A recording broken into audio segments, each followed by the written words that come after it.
Madame, Monsieur, bonsoir. Merci de nous prêter attention à la une de l'actualité. L'émir du Koweït, Cheikh Sabah Al-Ahmed Al-Sabah, est mort aujourd'hui à 91 ans. C'est ce qu'a annoncé le Palais Royal. Le général de corps d'armée, Saïd Chengriha, chef d'état-major de l'armée nationale populaire, a reçu en audience ce mardi au siège de l'état-major de l'ANP le directeur de service fédéral pour la coopération militaire et technique de la Fédération de Russie.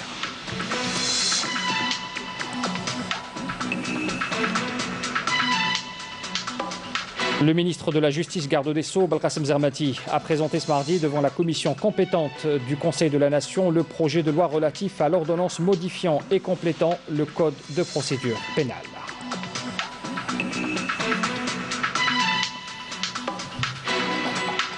Puis dans l'actualité également, cette journée d'études organisée par le Conseil national économique et social à l'École supérieure de management de Koléa sur la prévention des risques majeurs et son impact sur la vie économique et sociale et environnementale également. Il s'agit d'aborder cette thématique sous l'angle sociologique afin de sensibiliser les populations aux risques majeurs et développer la résilience pour réduire leur impact. On en parlera également en détail tout à l'heure.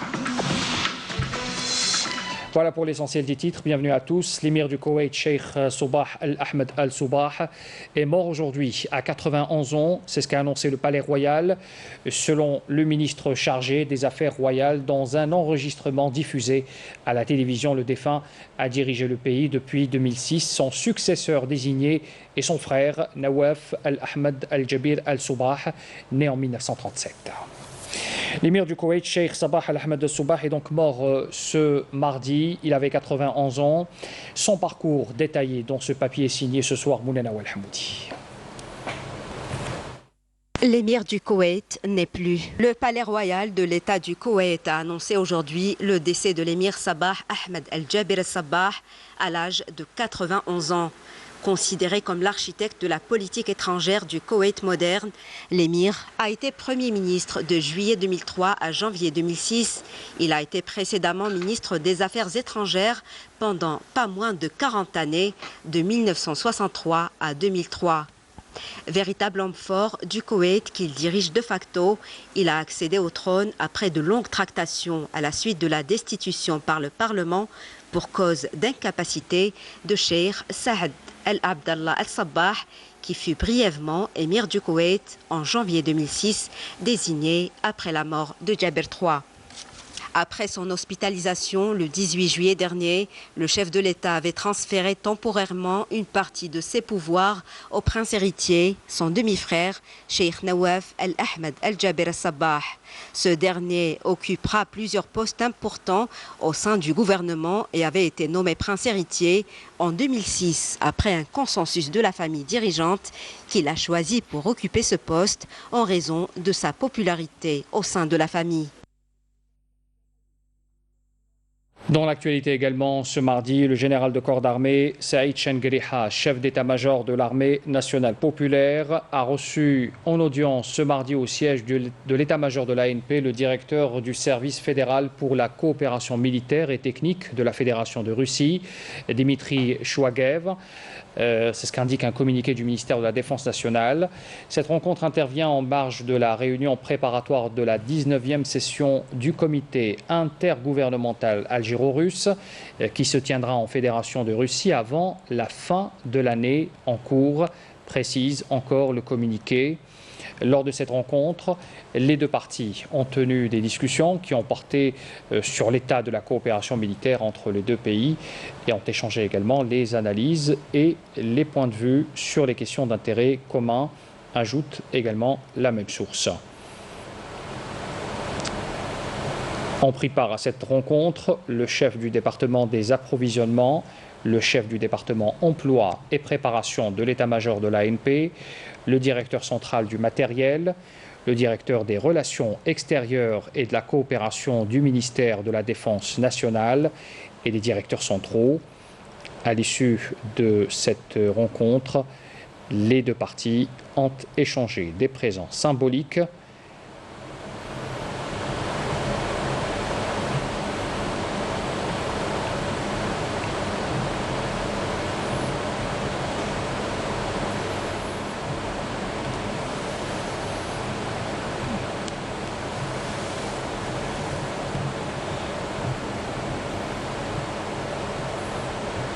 Voilà donc les échanges symboliques échangés entre les deux parties à l'issue de cette rencontre. Et M. Dimitri Chougaev avait signé aussi le livre d'or de l'état-major de l'armée nationale populaire, conclut encore le communiqué du ministère de la Défense nationale.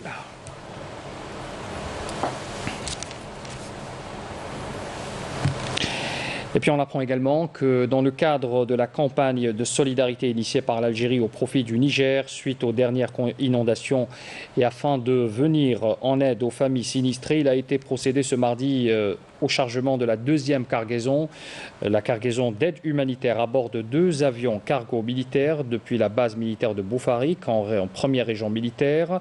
Cette opération d'acheminement qui s'est déroulée sous la supervision du ministre de la Communication, porte-parole du gouvernement, comportant des tentes et des denrées alimentaires d'un poids total de 105 tonnes, constitue une occasion pour consolider les liens humains et fraternels entre les deux peuples et réaffirmer les principes de l'Algérie qui soutient indéfectiblement ses frères et amis du continent africain. Il convient de signaler que les 2 avions cargo militaires relevant de nos forces aériennes qui ont été chargés hier et ont atterri la matinée d'aujourd'hui à l'aéroport de Niamey à leur bord la première cargaison d'aide humanitaire.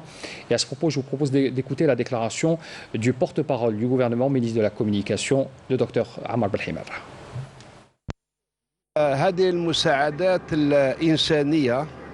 Ces aides humanitaires fraternelles et inconditionnelles sont acheminées par l'armée nationale populaire au nom du peuple algérien au profit de nos frères nigériens, témoignent du rôle efficace de l'ANP dans la gestion des crises et les catastrophes naturelles que connaît la région actuellement.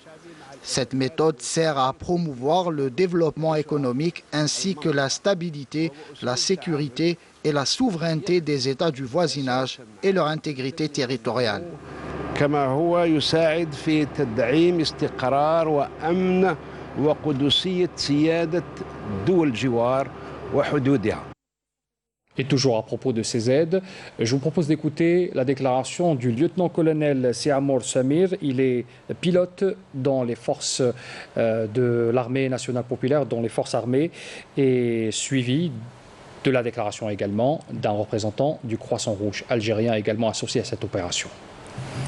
القوات الجوية الجزائرية وعلى رأسها وزارة الدفاع الوطني كل يوم جاهزة للقيام بهذه العملية، وفي إطار اليوم نقوم بالنقل للمرة الثانية المساعدات لبلدنا الشقيق، وهذا ما يدل على الجاهزية للقوات الجوية على إداء هذه المهمات. هذا تضامن مع الشعب النيجيري لتقوية اللحمة بين الشعبين الشقيقين. Et comme j'annonçais également en titre, le ministre de la Justice, garde des Sceaux, Belkacem Zermati, a présenté ce mardi devant la commission compétente du Conseil de la Nation le projet de loi relatif à l'ordonnance modifiant et complétant le code de procédure pénale. Les détails avec Nahla Al-Arbi. Parmi les projets de loi relatifs à l'ordonnance modifiant et complétant le code de procédure pénale présenté aujourd'hui par le ministre de la Justice, garde des Sceaux, Belkacem Zermati, la création d'un pôle pénal économique et financier au niveau de la Cour d'Alger et l'extension de la compétence territoriale de cette dernière. Pour rappel, cette ordonnance accorde aux catégories de cadres supérieurs de l'État la possibilité de les poursuivre et de les juger devant des juridictions autres que celles territorialement compétentes. Ce projet a pour objectif de poser les jalons pour des bases juridiques à même d'accroître le rendement de la justice et la qualité de ses jugements. En vertu de l'ordonnance modifiant et complétant le code de procédure pénale, un pôle pénal économique et financier sera créé au niveau de la Cour d'Alger. Il sera spécialisé dans la lutte contre la criminalité économique et financière et sa compétence s'étendra à tout le territoire de la République. Pour ce qui est de la lutte contre le terrorisme et la criminalité transfrontalière, le projet de loi prévoit une extension de la compétence territoriale de la Cour d'Alger qui se verra confier une compétence matérielle exclusive concernant les crimes graves de portée nationale ou internationale. En vue de garantir la protection du personnel médical, le ministre de la Justice a présenté devant la commission compétente du Conseil de la Nation le projet de loi qui vise à mettre en place un dispositif pénal approprié destiné à protéger les professionnels de la santé face à la recrudescence des actes d'agression subis dans le cadre de leurs fonctions. Ce projet de loi vise également à réprimer l'intrusion en lieu non ouvert au public au sein des établissements hospitaliers, notamment les services Covid. De sévères peines seront appliquées pouvant aller jusqu'à 5 ans de prison et 500 000 dinars d'amende. Ce dispositif pénal a pour objectif de réprimer les actes d'atteinte à la dignité des patients et du personnel médical, entre autres. Belkacem Zarmati a également présenté le projet de loi relatif à la prévention et à la lutte contre les bandes de quartier. Le texte législatif propose une peine allant de jusqu'à 20 ans de prison ou à la perpétuité en cas de décès de victimes 100 ans contre ces bandes de quartier. Au titre des mécanismes de prévention contre ce phénomène, il est prévu également la création d'une commission nationale de prévention contre les bandes de quartier. Le président du Conseil constitutionnel, Kamal Fenich, a indiqué ce mardi à Alger que l'amendement de la Constitution qui sera soumise au référendum le 1er novembre prochain impliquerait une large révision de plusieurs lois essentielles afin de les mettre en conformité avec la nouvelle loi fondamentale du pays. Je vous propose de l'écouter. هو تأكيد على المكانة الهامة التي ستحظى بها هذه الهيئة الدستورية في الدستور الجديد، وكذا الرغبة في إضفاء الطابع القضائي على هذه الهيئة التي تسهر على احترام القانون وتضمن الرقابة على دستورية القوانين وتحمي حقوق وحريات المواطنين مع الرقابة البعدية اللي زرعها لها الدستور المنصوص عليها في المادة 195 من مشروع التعديل التي جاءت تحمي حقوق المتقاضي أثناء أي محاكمة. المادة 195 تنص على أن المتقاضي أثناء أي محاكمة مدنية جزائية أو إدارية أن يثير بأن الحكم التشريعي مآل النزاع ينتهك حقوقه وحريته. في هذه الحالة المحكمة العليا أو مجلس الدولة يرسل هذاك الدفع بعدم الدستورية للمجلس الدستوري اللي هو يقدر يفصل فيه، يقول أما هذا الحكم التشريعي دستوري أو غير دستوري. La Commission des affaires juridiques et administratives et des libertés de l'Assemblée populaire nationale s'est réunie ce mardi pour examiner la demande de levée de l'immunité parlementaire de 2 députés introduite par le ministre de la Justice, garde des Sceaux, Belkacem Zarmati. Cette instance, justement cette réunion plutôt, a été présidée par le président de la Commission, Abdelhamid Seafif, qui a rappelé la procédure de levée de l'immunité parlementaire prévue par la loi, insistant sur la nécessité de respecter des formes légales prévues en la matière. C'est ce qu'a précisé également la même source au sein du Parlement. Les membres de la Commission des affaires juridiques et administratives et des libertés se sont penchés sur les mesures législatives et réglementaires y afférents conformément à l'article 72 du règlement intérieur de la PN. Souligne encore le même communiqué, ajoutant que la Commission a décidé d'entendre les 2 députés concernés demain, mercredi. L'autorité nationale indépendante des élections a annoncé le lancement le 7 octobre prochain de la campagne de sensibilisation en prévision du référendum sur la révision constitutionnelle. Cette campagne en matière de consultation référendaire sur le projet de révision constitutionnelle durera jusqu'au 28 du mois d'octobre. Elle sera conforme aux critères mis en place par l'ANI et la législation ainsi que l'organisation en vigueur. Saïd Fellak. Dans le cadre de la consultation référendaire sur la révision constitutionnelle, la décision du 28 septembre 2020 rendue par le président de l'ANI a fixé les règles de la campagne de sensibilisation qui sera ouverte le 7 octobre 2020 à partir de 8 h du matin et prendra fin le 28 octobre 2020 à minuit. La campagne électorale est animée par les parties suivantes. Le staff gouvernemental qui doit transmettre le programme de la campagne électorale au président de l'ANI, les partis politiques disposant d'un groupe parlementaire au niveau des 2 chambres du Parlement ou de 10 sièges entre les 2 chambres du Parlement ou des sièges au sein des assemblées populaires locales dans au moins 25 wilayas. Les associations nationales jouissant d'une représentation effective au moins au niveau de 25 wilayas. Et enfin, les personnalités politiques. Pour animer la campagne électorale, les partis politiques et les associations nationales doivent présenter à l'ANI une demande étayée de documents justificatifs et d'un résumé sur les axes d'intervention, et ce dans un délai de 5 jours au moins avant le lancement de la campagne électorale. L'ANI procédera en coordination avec la RAV à la définition du temps de parole réservé aux intervenants dans les médias audiovisuels publics. Outre les modalités de publicité prévues par la loi organique relative au régime électoral, la campagne électorale peut être menée dans le cadre de la consultation référendaire sur la révision constitutionnelle par voie d'affichage, de distribution de dépliants, de correspondance et de tous les moyens écrits ou électroniques. Les espaces réservés à la publicité sont définis par arrêté du coordinateur du délégué de Wilaya de Lani, tandis qu'à l'étranger, l'affichage se fait au siège des représentations diplomatiques et consulaires. L'opération de sensibilisation et la campagne électorale, qu'il s'agisse de médias audiovisuels ou par affichage, les moyens écrits ou électroniques sont soumis à une habilitation préalable de l'ANI étant chargée exclusivement de la préparation, l'organisation, la gestion et la supervision des élections et des référendums. À ce titre, tous les intervenants de la campagne électorale sont tenus de respecter les dispositions législatives et réglementaires en vigueur. Les médias sont appelés à s'assurer de la fiabilité des sources dans le traitement de l'information économique et financière, notamment en période de crise sanitaire. C'est ce qu'a affirmé ce mardi dans un communiqué le ministre de la Communication, porte-parole du gouvernement, le professeur Amar Belhimer. L'information économique et financière, notamment en période de crise sanitaire, revêt un caractère crucial et sensible. Il impose un traitement spécial en veillant à s'assurer de la fiabilité de la source, a souligné encore le ministre de la Communication. Dans l'actualité également, ce mardi, cette journée d'études organisée par le CNES, le Conseil national économique et social, à l'École supérieure de management de Koléa, sur la prévention des risques majeurs et son impact sur la vie économique et sociale et environnementale. Il s'agit d'aborder cette thématique sous l'angle sociologique afin de sensibiliser les populations aux risques majeurs et développer la résilience pour réduire leur impact. La rencontre a vu la participation d'un panel d'experts de différents départements ministériels, des représentants également de la société civile et des chercheurs universitaires. Bouchara Bouali était sur place. Selon le Bureau des Nations Unies pour la réduction des risques de catastrophe, ces dernières ont fait au cours des 10 dernières années plus de 700 000 morts, 1 400 000 blessés, 23 millions de sans-abri et 1 300 milliards de dollars de pertes économiques. Les catastrophes naturelles font partie des multiples risques majeurs auxquels chaque pays est exposé. C'est pourquoi le CNES a organisé cette journée d'études à l'ENSM dans la wilaya de Tipaza.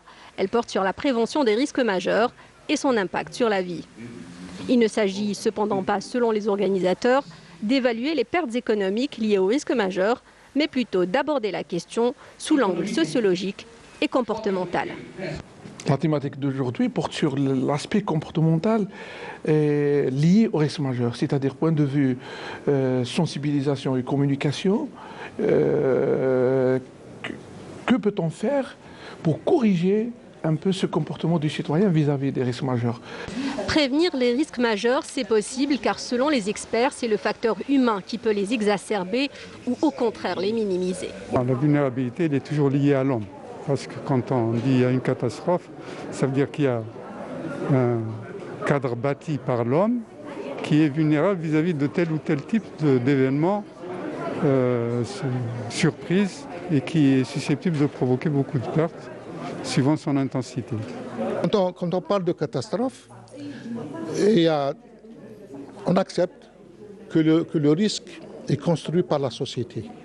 C'est la société qui construit le risque et chacun dimensionne son risque par rapport à sa connaissance, son inconscience ou bien son ignorance. La connaissance, c'est ce qui permet de faire face aux risques majeurs, d'où l'importance d'inculquer ce que les experts appellent la culture du risque. Un travail de sensibilisation effectué par les différents partenaires, notamment la protection civile. Cette culture, pour qu'elle soit intégrée dans la société, il faut bien entendu mettre un certain nombre d'outils, de la sensibilisation, de la formation et puis bien entendu surtout le respect de la réglementation parce qu'il y a une réglementation qui existe. Appliquer la réglementation et adopter les comportements adéquats serait un bon début pour développer la résilience et réduire l'impact des risques majeurs. L'exploitation minière implique une formation pour éviter justement les risques des risques d'impact sur l'environnement.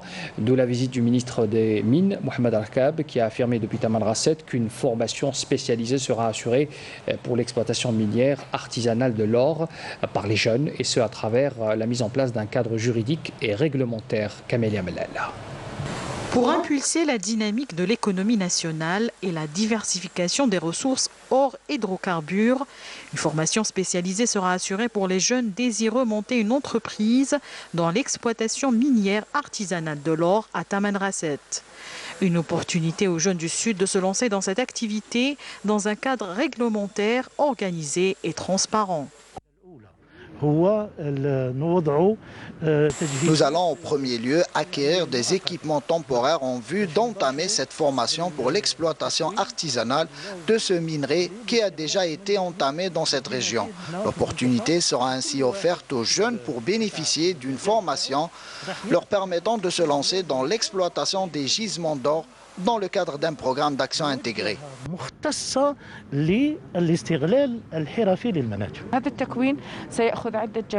À travers cette formation, ces jeunes prendront connaissance du cadre juridique de l'exploitation minière, mais également au volet sécurité. Vous savez, beaucoup de ces jeunes ont de l'expérience dans ce domaine, donc nous voulons les orienter et les encadrer pour assurer une parfaite maîtrise des technologies d'exploitation artisanale de l'or. Accorder l'opportunité aux jeunes dans le développement durable était à l'ordre d'une rencontre regroupant la délégation ministérielle et les jeunes de la région. L'occasion était également de soulever plusieurs préoccupations de la société civile. Nous voulons avoir une commission indépendante. Sa mission principale, choisir les jeunes à qui il leur sera accordé des permis d'exploitation minière. Nous voulons travailler certes, mais nous devons avant tout préserver notre environnement.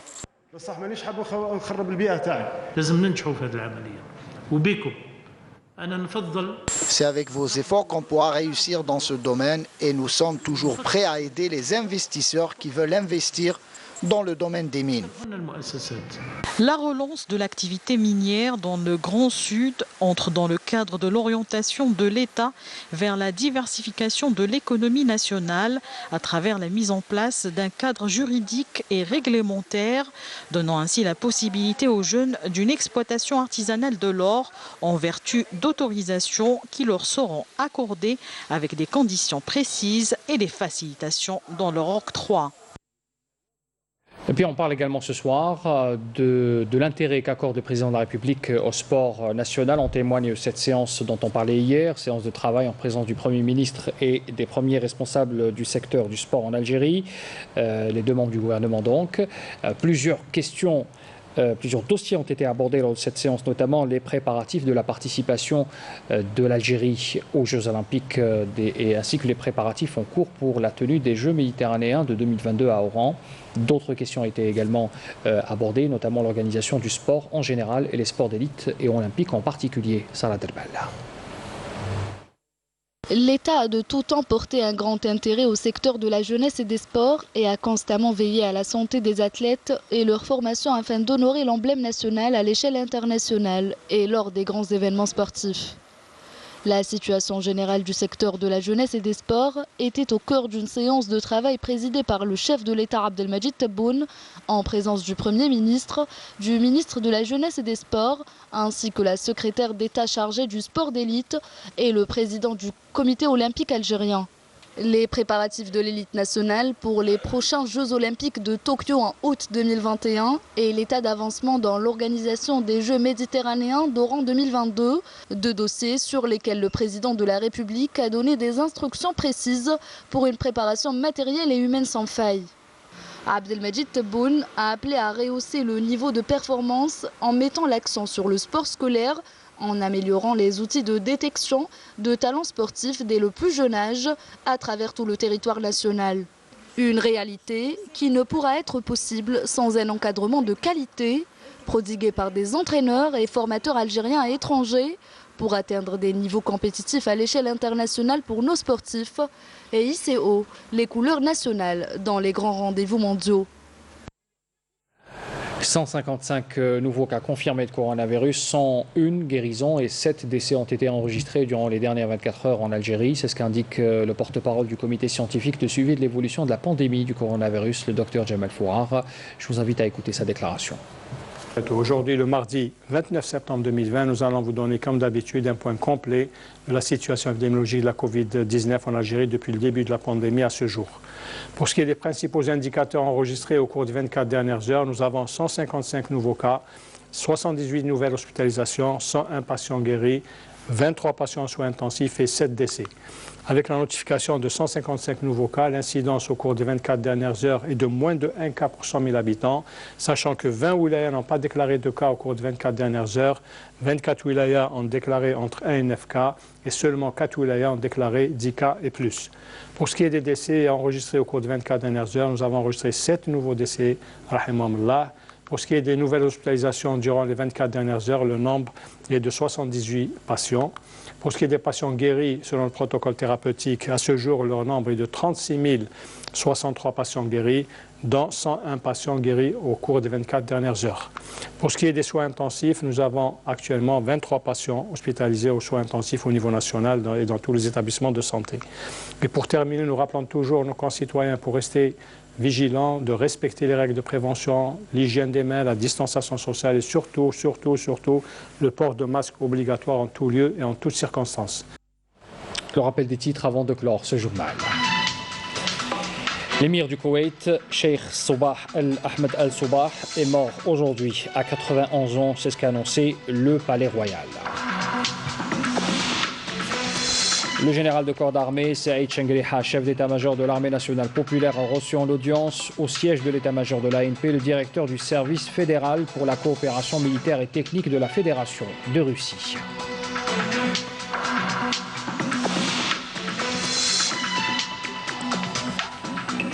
Le ministre de la Justice, garde des Sceaux, Belkacem Zermati, a présenté ce mardi devant la commission compétente du Conseil de la Nation le projet de loi relatif à l'ordonnance modifiant et complétant le code de procédure pénale.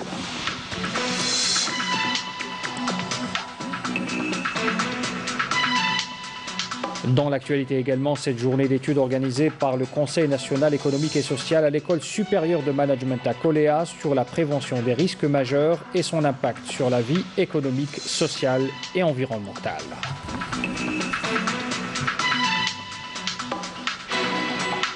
Fin de ce journal, merci de l'avoir suivi. Les adresses pour les replays et l'info en continu s'affichent au bas de votre écran. Très bonne soirée à tous, à demain.